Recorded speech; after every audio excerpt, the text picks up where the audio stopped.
지금까지 우리가 해오던 것과 마찬가지로 주일 예배 설교는 특별한 일이 아니면 주일학교 공과와 같은 성경 본문으로 하고 있습니다. 이것은 가정에서 자녀들과 말씀으로 교제할 때에 공감대를 잘 형성하기 위해서입니다. 그리고 또한 자녀들과 함께 가정 예배를 드릴 때도 역시 주일날 배웠던 말씀으로 서로 나누고 이렇게 은혜를 나눌 때에 서로가 잘 이해하고 깨닫기 좋게 하기 위해서 그렇습니다. 그래서 궁극적으로는 여러분들이 가정 예배를 잘 할 수 있도록 도와드리려는 그런 목적입니다. 여러분들 열심히 또 가정 안에서 예배하고 성경 읽고 자녀들에게 또 말씀을 잘 가르치시면 좋겠습니다. 우리 교단의 주일학교 공과는 킹덤 스토리라고 해서 창세기부터 요한계시록까지 하늘나라의 관점에서 말씀을 이어가고 있습니다. 어른들을 위한 킹덤 스토리도 있습니다.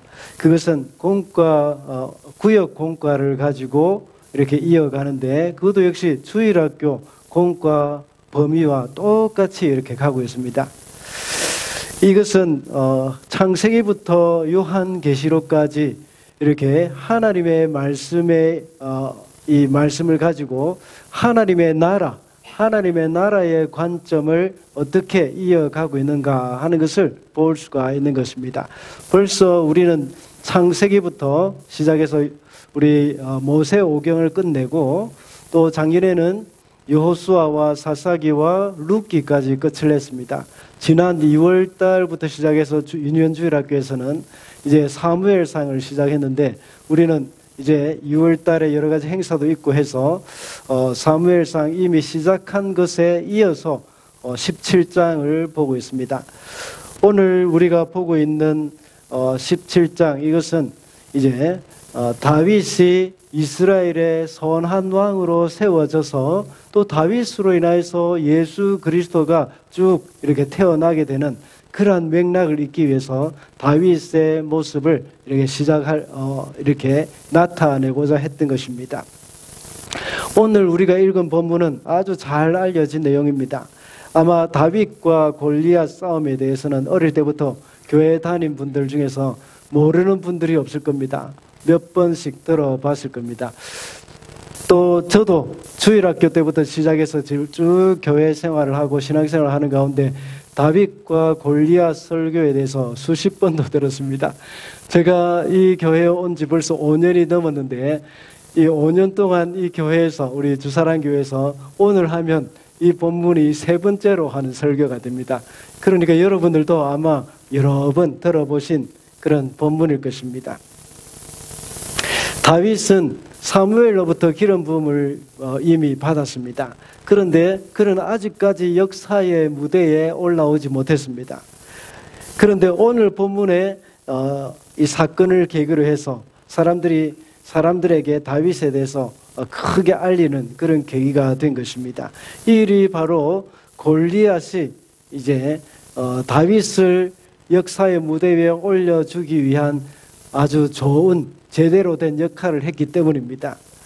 만약 골리앗이 거인이 아니라 그냥 평범한 군사에 불과했다면 다윗은 그렇게 주목받는 인물이 아니었을 것입니다. 골리앗이 크면 클수록 또 유명한 장수이면 장수일수록 또 사람을 두렵게 하면 더 두렵게 할수록 다윗의 존재감은 더욱더 크게 부각될 수가 있는 것입니다. 하나님은 다윗을 이스라엘의 왕으로 정해놓으시고 그의 존재감을 드러낼 수 있는 도구로 골리앗을 준비해 놓고 있었던 것입니다. 하나님이 이렇게 골리앗을 준비해 놓았는데 다윗이 두려워해가지고 도망가거나 숨어버렸다면 어떻게 되겠습니까? 하나님께서 쓰시려고 준비해 놓은 다윗이 좀 더 훈련을 받아야 될 경우가 있을 것입니다. 그 기회를 놓치고 있게 되는 것이죠. 이와 같이 저와 여러분의 삶 가운데서도 마주치는 골리앗이 있습니다. 이런 것들은 여러분 삶 가운데 여러 가지로 우리가 만나게 되는 시험이나 또 시련, 고난, 환난 이런 것들이 될 수도 있습니다. 또는 인생에서 넘어야 할 큰 시험거리, 산일 수도 있습니다. 하나님께서 이런 골리앗과 같은 존재를 통해서 우리를 들어주셔서 우리의 일을, 주님의 일을 감당할 수 있는 사람으로 우리를 빚어 가시는 것이죠. 이런 골리앗이 우리 앞에 떡 버티고 서 있을 때 우리는 어떻게 해야 할까요? 오늘 본문에 나오는 45절을 보면 다윗은 주님의 이름을 의지한다고 말하고 있습니다. 이 말씀을 볼 때 다윗은 하나님을 의지함으로 골리앗을 정복한 것을 우리가 알 수가 있는 것이죠. 골리앗이라는 존재가 크면 클수록 우리는 하나님을 의지하는 믿음이 더 많이 필요합니다. 그래서 오늘은 하나님을 의지하라라는 제목으로 말씀을 살펴보고자 합니다. 먼저 하나님을 의지하는 자는 두려움이 없습니다. 45절 말씀입니다. 우리 성경을 보시고 다 같이 한번 읽어보겠습니다. 45절 시작. 그러자 다윗이 그 블레셋 사람에게 말하였다. 너는 칼을 차고 창을 메고 두 창을 들고 나에게로 나왔으나 나는 내가 모욕하는 이스라엘 군대의 하나님 곧 만군의 주님의 이름을 들기로 나왔다. 아멘. 이스라엘 군대와 블레셋 군대가 마주쳐서 진을 치고 있는 상황이었습니다.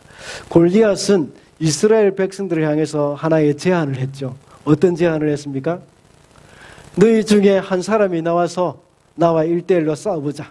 그래서 너희가 이기면 우리가 너희의 종이 되고 내가 이기면 너희들이 우리의 종이 되어야 한다 하는 것을 이제 제안을 했습니다. 골리앗은 거인이었죠.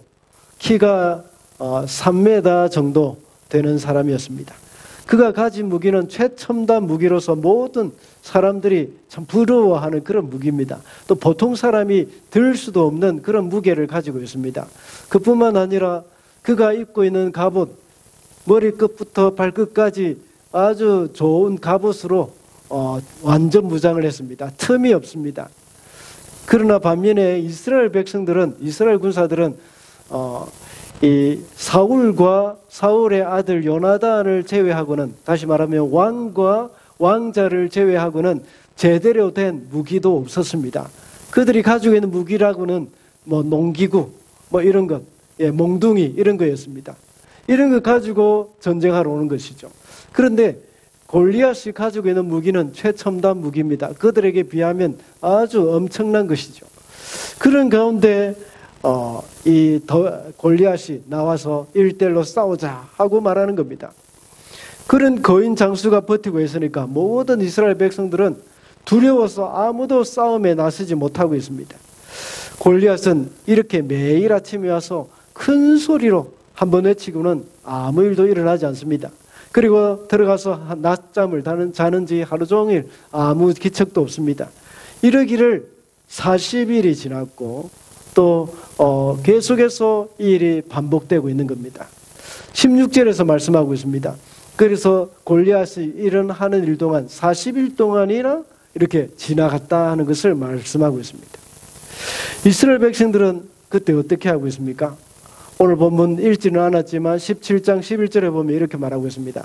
사울과 온 이스라엘은 그 블레셋 사람이 하는 말을 듣고 몹시 놀라 떨기만 하였다라고 했습니다. 이스라엘 군사들 뿐만 아니라 왕인 사울조차도 두려워서 떨고 있습니다. 블레셋 사람들은 자기들이 정말 이길 수 있다면 40일 동안 이렇게 나와서 매일같이 똑같이 이렇게 할 리가 없습니다. 그들은 싸울 생각이 없었습니다. 어떻게 하든지 싸우지 않고 그 이스라엘 백성들로부터 항복을 받기를 원했던 것입니다. 그들은 이스라엘 군사들이 두려움 때문에 싸움을 포기하고 돌아가기를 원했던 것이죠. 항복하기를 원했던 겁니다. 마귀도 비슷합니다.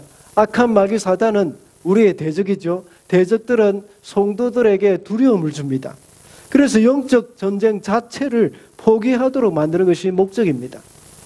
성도는 두려워해서는 안 됩니다. 두려움은 우리를 아무것도 할 수 없게 만들고 또 이 두려움은 우리로 하여금 극단적인 상황으로 몰고 가게 만듭니다. 사도 바울은 디모데에게 이런 말을 했습니다.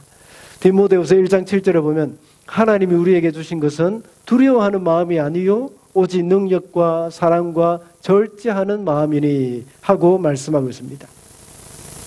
우선 우리 마음 가운데 두려운 마음이 있다면 그것은 하나님이 주신 것이 아니라는 것을 우리는 알아야 합니다. 물론 하나님을 두려워해야 하는 것은 맞습니다. 그러나 하나님 외에 다른 것을 두려워한다는 것은 하나님이 주신 마음이 아닙니다. 두려워하는 마음은 우리로 하여금 아무것도 하지 못하게 만들고 또 숨게 만듭니다. 하나님의 일을 못하게 만들고 하나님이 우리에게 주신 사명을 이루지 못하게 만드는 겁니다. 사울과 이스라엘 백성들, 이스라엘 군사들의 사명은 무엇이었습니까? 그들을 괴롭히고 있는 블레셋 사람들과 쳐서 그 영적 전쟁에서 승리하는 것이었습니다. 그러나 이들은 두려워해서 아무것도 하지 못했던 것입니다. 두려움의 원인이 뭐겠습니까? 그것은 내가 원치 않는 결과 때문입니다.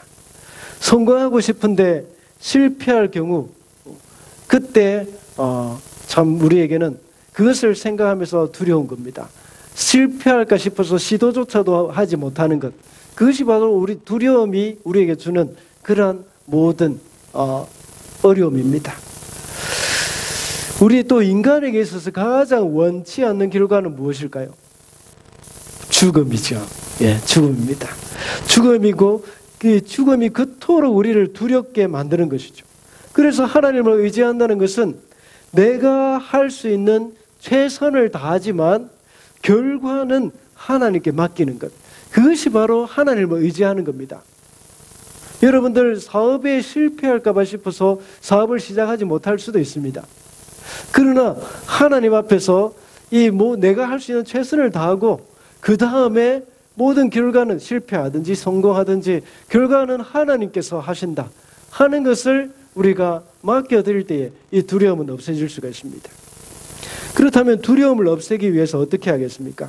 하나님을 의지하는 것이죠. 오늘 본문에 보면 다윗이 골리앗 앞으로 달려가면서 하는 말을 봅니다. 이 말을 들어보면 다윗은 골리앗을 전혀 두려워하지 않고 있다는 것을 우리가 알 수가 있죠. 45절을 제가 다시 한번 읽어보겠습니다. 그래서 다윗이 그 블레셋 사람에게 말하였다. 너는 칼을 차고 창을 메고 투창을 들고 나에게 나왔으나 나는 내가 모욕하는 이스라엘 군대의 하나님 곧 만군의 주님의 이름을 의지하고 너에게로 나왔다. 골리앗을 전혀 두려워하지 않은 다윗의 모습입니다. 그 이유가 뭡니까? 다윗은 하나님을 의지하고 있기 때문입니다.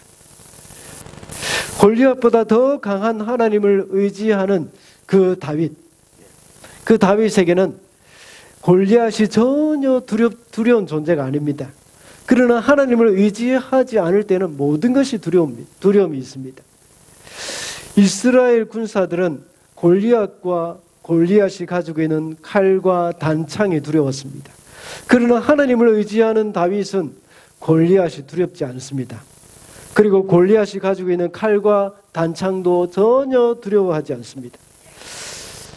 때로는 성도의 삶에 골리앗과 같은 큰 문제가 버티고 서 있을 때에 그 문제 자체가 두려움의 대상이 될 때가 있습니다.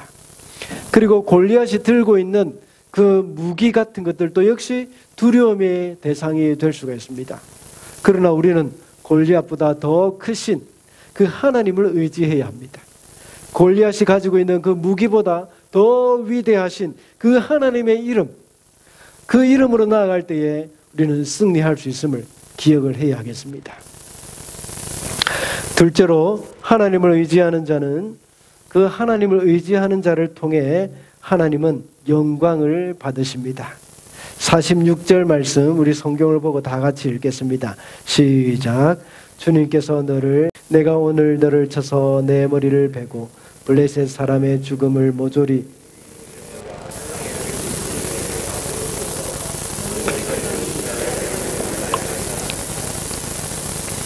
아멘.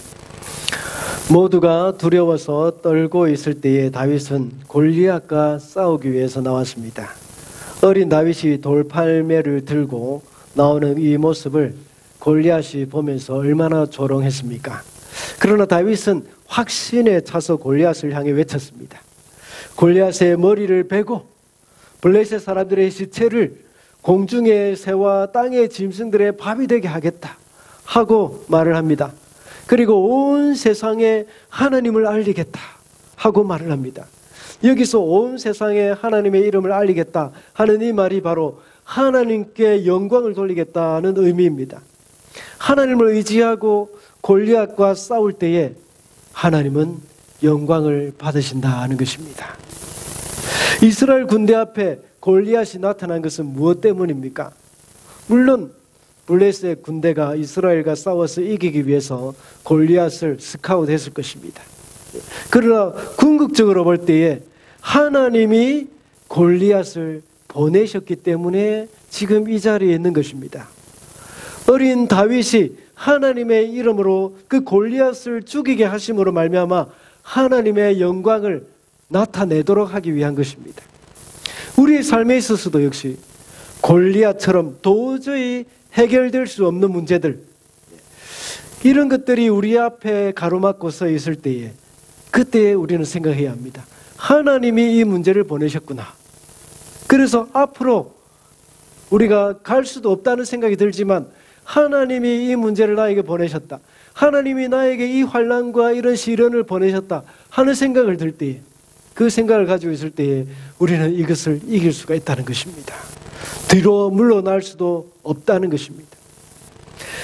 이때 우리는 이런 문제가 있게 하신 분이 하나님이시라는 사실을 우리는 분명하게 이 명심을 해야 합니다. 제가 자주 예를 들고 있는 요업의 경우를 봅시다. 요업은 하루아침에 모든 재산과 자식들까지 다 잃어버렸습니다. 요업에게 있어서 골리앗은 이런 기가 막힌 재난이죠. 아무것도 할 수 없는 상황에서 요업의 반응은 어땠습니까? 욥기 1장 21절에 보면 욥이 이렇게 고백을 합니다. 모태에서 빈손으로 태어났으니 죽을 때도 빈손으로 돌아갈 것입니다. 주신 분도 주님이시요 가져가신 분도 주님이시니 주님의 이름을 찬양할 뿐입니다.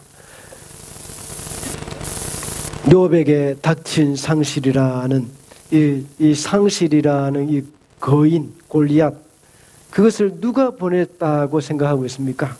욥은 바로 주님이 보내셨다고 말을 하고 있는 겁니다. 주신 분도 여호와시요 취하신 분도 주님이시라고 했습니다. 이것을 다 가져가신 분도 하나님이라고 했습니다. 우리에게는 정말 이런 어려움이 없기를 바라지만 혹시 이런 욥과 같은 어려움이 있을 때에 이것을 나에게 허락하신 분이 바로 하나님이시다 하는 그런 마음을 가지고 그 모든 어려움과 시련을 잘 이겨나가시기를 바랍니다. 욥이 그렇게 하면서 어떻게 한다고 했습니까? 하나님을 찬양할 뿐입니다 하고 말을 합니다. 욥이 하나님을 찬양했다는 것은 하나님을 의지했다는 의미이고 하나님께 영광 돌렸다는 의미입니다.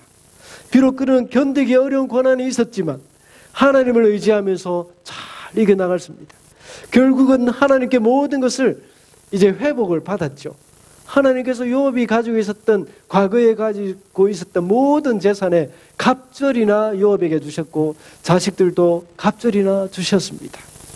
자식이 본래 10명이었는데 죽었습니다. 그렇죠? 그리고 나서 또다시 10명을 더 주셨습니다. 그러면 갑절이지 않습니까? 왜냐하면 우리의 영혼은 죽지 않기 때문에, 육신은 죽었지만 영혼은 죽지 않았기 때문이죠. 그래서 이제 10명을 더 주신 겁니다. 갑절입니다. 우리에게 오는 골리앗과 같은 절망적인 상황에서 우리는 하나님을 의지해야 합니다. 그렇게 할 때 해결할 수 있는 길이 보입니다. 하나님을 의지하면서 이 골리앗과 같은 문제를 해결을 해 나가야 합니다. 그렇게 할 때에 하나님이 영광을 받으십니다. 바울과 실라가 빌립보 감옥에 붙잡혀 있었습니다. 바울과 실라에게 있어서 골리앗이 뭡니까? 바로 빌립보 감옥이었습니다. 거기서 두 사람은 하나님을 찬양했습니다. 전도하다가 이제 붙잡혀서 채찍에 맞아 온몸이 욱신거리고 차가운 감옥 바닥에 앉아서 너무나도 고통스러웠겠지만 그러나 그는 바울과 실라는 하나님을 찬양하고 있었습니다. 자기들의 신체를 한탄하지 않았습니다. 욥과 비슷하지 않습니까? 그들이 감옥에서 찬양을 했을 때 감옥의 문이 열렸고 묶였던 쇠사슬이 풀렸습니다. 그러나 그들은 도망하지 않았죠. 그리고 그 감옥을 지키던 간수를 전도까지 했습니다. 그 간수뿐만 아니라 간수의 온 가족까지 전도하게 되었고 비로소 그 빌립보 교회를 개척하게 되는 그러한 놀라운 역사가 일어나게 된 것이죠. 바울과 실라에게 닥친 골리앗은 하나님의 영광을 위한 것이었습니다. 그러므로 우리 앞에 닥친 골리앗과 같은 문제는 하나님의 영광을 위한 것임을 우리는 알아야 합니다. 하나님을 의지하면서 골리앗과 맞설 때에 하나님은 영광을 받으십니다. 우리는 하나님을 의지하는 것이 바로 하나님의 영광을 위하는 그런 길임을 명심해야 합니다. 우리가 하나님의 영광을 위해서 살겠다고 다짐을 하고 그렇게 고백도 하지만 중요한 것은 그 방법을 잘 모를 때가 있습니다. 축구 선수들이 보면 이제 골을 넣고 나서 세리머니 할 때에 기도를 하는 것을 볼 때가 있습니다. 어떤 사람들은 굳이 그렇게 할 필요가 있겠나 하는 생각이 들긴 하겠지만 그러나 그들의 행동은 운동장 한가운데서 모든 사람이 자기를 주목하고 있을 때에 하나님을 높입니다. 모든 영광을 하나님께 돌립니다 하는 그 고백입니다. 그것이 바로 운동장 한가운데서 무릎 꿇고 기도하는 것이죠. 그리고 TV에서 연예인들이 상을 받을 때에 앞에 나와서 하나님께 영광을 돌립니다 하면서 이렇게 막 고백을 할 때에 그 모든 이 전 국민이 다 보고 있는 그 앞에서 방송으로 하나님의 영광을 돌리는 것, 이것도 역시 하나님의 영광을 위해서 하는 우리의 행동이기도 합니다. 이런 모든 가운데서 오늘날 본문과 같이 골리앗을 만난 것과 같은 기막힌 상황 가운데서도 역시 하나님께 영광을 돌릴 수 있어야 합니다. 예수께서는 이 부분에 대해서 좋은 힌트를 주고 계십니다. 우리에게는 아주 영광스러운 날이 있을 축구 선수들이 골인을 넣는 것과 같이 영광스러운 날이 있을 수도 있고 TV에 연예인들이 상을 받는 것과 같이 그런 영광스러운 날이 있을 수도 있는데 그때도 하나님께 영광 돌릴 뿐만 아니라 우리는 고난 가운데서도 역시 하나님께 영광 돌릴 수 있는 방법이 있다는 것입니다. 마태복음 5장 16절에 보면 이와 같이 너희 빛을 사람에게 비추어서 그들이 너희의 착한 행실을 보고 하늘에 계신 너희 아버지께 영광을 돌리게 하여라 하고 말씀을 하셨습니다. 마태복음이 기록될 당시 초대교회는 많은 핍박이 있었죠. 초대교회의 성도들은 극심한 핍박 가운데서 신앙생활을 했습니다. 이것이 그들에게는 큰 도전이었고 하나의 골리앗을 만난 상황이었습니다.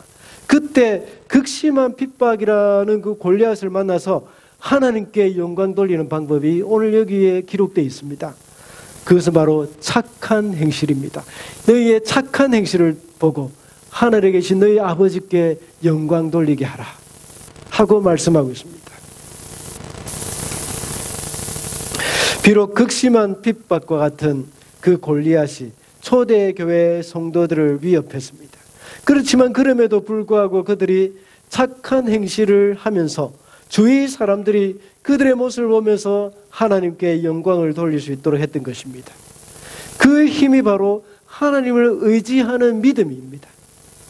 그래서 사도 바울은 역시 너희를 핍박하는 자를 축복하라, 축복하고 저주하지 말라 하면서 권면하고 있지 않습니까? 그것이 바로 하나님이 기뻐하시는 착한 행실이고 또 하나님께 영광 돌릴 수 있는 방법이라 하는 것입니다.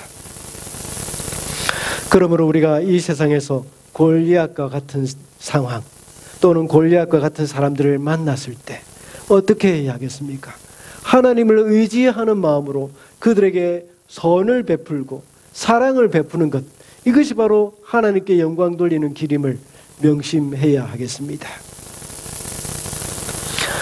마지막으로 하나님을 의지하는 자에게 승리가 있습니다. 50절과 51절을 우리 함께 읽어주시기 바랍니다. 시작. 이렇게 다윗은 무림매와 돌 하나로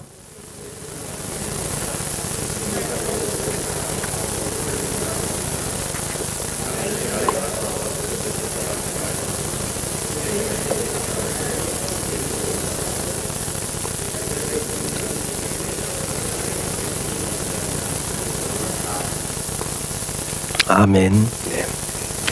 다윗이 하나님을 의지하여서 나아갔을 때에 골리앗이 쓰러졌습니다. 이스라엘 군사 중에 그 누구도 골리앗을 쓰러뜨릴 수 없다고 생각했었습니다. 그러나 이스라엘 군사가 아니라 그 군인이 아니라 어린 다윗이 골리앗을 쓰러뜨렸습니다. 대부분의 학자들은 이때 다윗의 나이가 17살쯤 되었을 것이라고 말을 합니다. 다윗은 자신의 힘으로 이긴 것이 아니라 하나님을 의지한 결과였습니다. 이스라엘 백성이 하나님을 의지하고 하나님의 이름으로 싸워야 한다는 것은 세상 사람들도 다 알고 있습니다. 골리앗도 알고 있습니다. 골리앗도 너희 하나님의 이름으로 나와 싸우자. 나는 나의 신의 이름으로 싸우겠다 하는 그런 의미였죠. 그러나 성도들은 이스라엘 백성들은 그것을 모릅니다. 너무 아이러니하지 않습니까? 성도들도 잘 모르지 않습니까? 그래서 하나님을 의지하지 않고 자신의 힘으로 하다가 패배하는 경우가 있습니다. 그런 경우가 대부분이죠. 그것은 하나님이 우리를 패배하게 만드신 것이 아니라 우리의 능력이 거기까지이기 때문입니다. 문제는 우리가 하나님을 의지하지 않는 것이 문제죠. 인생을 살다 보면 정말 해결하기가 어려운 문제들이 있기 마련입니다. 믿지 않는 사람들은 그 어려운 우리가 인간의 힘으로 해결하기 어려운 그 문제를 해결하기 위해서 부적을 써다니기도 하고 또 점쟁이를 찾아다니기도 합니다. 그러나 그리스도인들은 그런 것을 보는 이 어려움을 보는 시각이 달라야 합니다. 우리 힘으로 해결할 수 없는 골리앗과 같이 그 어려운 문제는 하나님이 우리에게 주신 것이라고 생각을 해야 합니다. 그래서 우리에게 하나님을 의지하여서 우리의 믿음을 더욱더 성장시킬 수 있는 기회를 주신 것이라고 생각해야 하고 또 이것을 통하여서 하나님께 영광 돌릴 수 있는 기회라고 생각을 해야 합니다. 하나님은 항상 우리로 하여금 조금씩 성장하게 해주십니다. 하나님은 하루아침에 그 3m짜리 그 골리앗을 우리 앞에 데려다 놓지 않으십니다. 오래전부터 다윗에게 작은 골리앗들을 미리 보내두셨습니다. 그래서 그때부터 하나님을 의지하는 연습을 하게 했습니다. 그리고 하나님을 의지하면서 그 골리앗을 무찌르게 해주신 것이죠. 사무엘상 17장 34절과 35절을 보면 다윗과 사울의 대화를 우리가 볼 수가 있습니다. 이때 다윗이 언제부터 골리앗을 맞이하였는지 우리는 알 수가 있습니다. 임금님의 종인 저는 아버지의 양떼를 지켜왔습니다. 사자나 곰이 양떼에 달려들어 한 마리라도 물어가면 저는 곧바로 뒤쫓아가서 그 놈을 쳐 죽이고 그 입에서 양을 꺼내어 살려내곤 하였습니다. 그 짐승이 저에게 덤벼들면 그 턱수염을 붙잡고 때려 죽였습니다. 다윗이 양을 치고 있을 때 그에게는 골리앗이라는 존재가 무엇이었습니까? 바로 사자나 곰이었습니다. 사자와 곰이 나타나서 양떼에게 달려들어서 양을 한 마리라도 물어가면 끝까지 따라가서 그 사자나 곰을 쳐 죽이고 그 입에서 그 양을 구출해냈다는 겁니다. 혹시 그 사자나 곰이 자기에게 달려들면 그 수염을 잡고 때려 죽였다 하고 말을 하는 겁니다. 그렇게 하면서 양치는 목동으로 있을 때에 다윗은 골리앗을 이길 수 있는 방법을 익혀갔던 것입니다. 우리의 일상에서는 항상 크고 작은 골리앗이 우리에게 도전해 오게 되어 있습니다. 그러나 골리앗은 무너지기 위해 존재합니다. 왜냐하면 하나님께서 우리에게 믿음을 성장시켜 주시고 하나님의 영광을 위해서 우리에게 골리앗을 보냈기 때문입니다. 만약에 우리가 골리앗을 두려워해서 피해서 도망갔다면 하나님의 영광은 없을 것이고 우리의 믿음은 또다시 제자리 걸음일 것입니다. 그러나 골리앗과 맞서서 싸우게 되면 하나님은 영광 받으시고 우리의 믿음은 더욱더 한층 더 성숙하게 되어지는 것이죠. 또한 우리는 그 일로 인해서 하나님께 쓰임받는 기회가 한층 더 생겨나게 되어지는 겁니다. 우리에게 하나님께서 골리앗을 보내실 때에 하나님을 의지하고 그 골리앗을 물리쳐야 합니다. 우리에게 있어서 골리앗은 아주 작은 것일 수도 있습니다. 제가 제자 훈련을 계속 해왔습니다. 제가 목사가 된 후로부터 교회 생활을 한 후로부터 계속해서 제자 훈련을 해왔는데 제자 훈련은 골리앗을 무찌르는 훈련이라는 생각을 할 때가 참 많았습니다. 이 중고등부 아이들을 제가 맡았을 때도 역시 그때도 제자 훈련을 했는데 그때 중고등부 아이들에게 있어서 가장 도전이 되는 골리앗이 무엇이겠습니까? 학교 시험이겠죠. 또 입시일 수도 있습니다. 또 숙제일 수도 있습니다. 이 학생들은 이 시험 때문에 아주 엄청난 어려움을 많이 당합니다. 그 많은 제자훈련 과제나 또 제자훈련 시간을 이제 아까워하면서 시험 공부해야 한다는 그런 생각을 가질 때가 많이 있었습니다. 그래서 이번 제자훈련 제가 빠지면 안 될까요? 하고 물어봤을 때 제가 어떻게 했겠습니까? 그래 생각 잘했어, 빠져 하고 이렇게 이야기하면 안 되죠. 그래서 끝까지 참석해가지고 이 제자훈련을 하게 만듭니다. 그래서 어떤 아이들은 찔찔 울면서 막 앉아 있을 때도 있습니다. 이럴 때에 아이들은 나중에 고백을 합니다. 목사님 말씀 듣기를 참 잘했습니다 하는 아이들도 있었고, 제 때문에 시험에 들어가지고 목사님 미워요 하면서 그냥 팩 갚을 때도 있었습니다. 그럴 때는 나중에 꼭 후회하는 말을 하더라고요. 저한테 찾아와서 미안합니다, 죄송합니다 목사님. 제자훈련은 골리앗과의 싸움의 훈련입니다. 학교 시험 때문에 교회에 나오지 않거나 제자훈련에 빠지려고 할 때는 그 이후에 더 이제 자라서 사회생활을 할 때는 더 어려운 골리앗이 기다리고 있다는 것을 기억해야 합니다. 지금은 작은 골리앗인데 이 작은 골리앗을 이기지 못할 경우에는 나중에 큰 골리앗 나타나면 더 이길 수가 없습니다. 다만 학생들은 시험이라는 그 자그마한 골리앗이 두려워서 굴복하는 경우가 많습니다. 우리 성도들 중에서는 골리앗이 주일 성수일 수도 있습니다. 주일 성수를 하지 못하고 타협을 할 경우에 나중에 다니엘과 같이 금신상에 절을 하라는 그 골리앗 이길 수가 없을 때가 있습니다. 더 나아가서 하나님께 기도할 경우에 사자굴에 던져 넣겠다 하는 그 골리앗에 대해서 또한 이길 수가 없습니다. 그러나 조금 전에 말씀을 드렸듯이 골리앗은 무너지기 위해서 존재하는 겁니다. 우리 옆에 분에게 이야기 한번 하십시다. 골리앗은 무너지기 위해 존재하는 것입니다.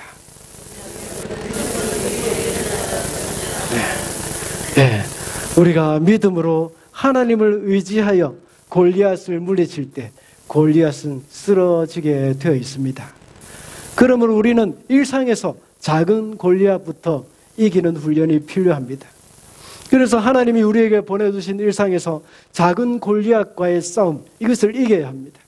그럴 때 다윗과 같이 엘라 골짜기에 떡 버티고 서 있는 3m짜리 거인 골리앗도 싸워 이길 수가 있게 될 것입니다.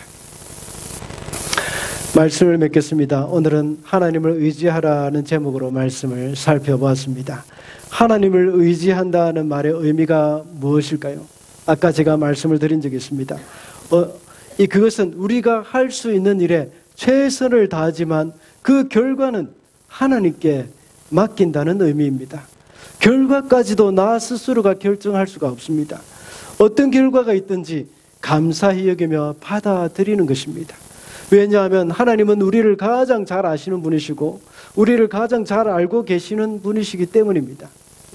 그래서 하나님은 우리에게 가장 좋은 것이 무엇인지 잘 아시고 그 가장 좋은 결과를 예비해 놓고 계심을 우리는 믿어야 합니다. 이렇게 하나님을 의지하는 자가 두려움이 없다고 했습니다. 그리고 하나님을 의지하는 자를 통해 하나님은 영광을 받으시고 우리는 승리하게 될 것입니다.